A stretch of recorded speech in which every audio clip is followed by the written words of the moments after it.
Hey, boys and girls. It's time for Uncle Jay Explains the News. Now here's the guy who helps little minds understand big news stories, Uncle Jay.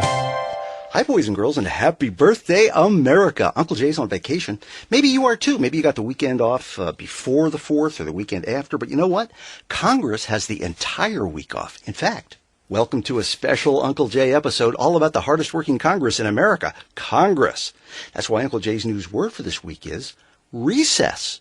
Recess is the word they use when Congress takes days off. Now, it's not like school recess. The Congress doesn't go out and play and goof off and pick on people who can't fight back. They do that when they're in session.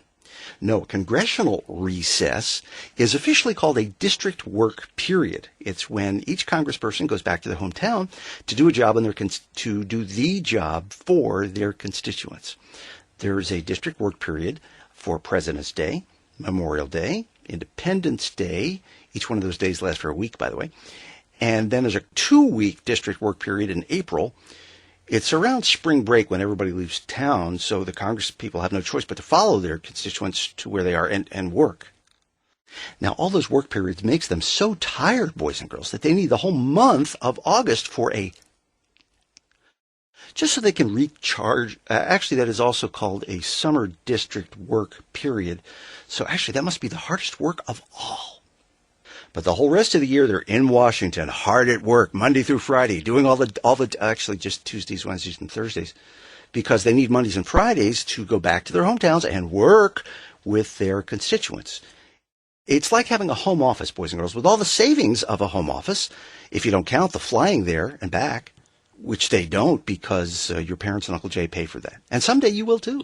Oh, and let's not forget those exhausting fact-finding missions. Oh, they're grueling, the incredible amount of facts to be found in places like Hawaii, Cayman Islands.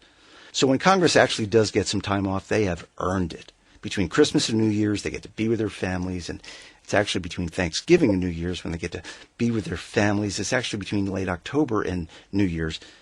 Boys and girls, if you wonder why Congress needs so many days off, maybe it's because they need to rest up for the hard-working year ahead. Because, with over 90% of them getting reelected, they're pretty sure to be stuck in this dead-end job for another term. Well, boys and girls, if you still haven't figured out the difference between work and recess, that could mean you'll be congressional material when you grow up, or especially if you don't. Well, Uncle Jay will be back from his recess next week to explain the news. And until then, remember, a good kid is good news.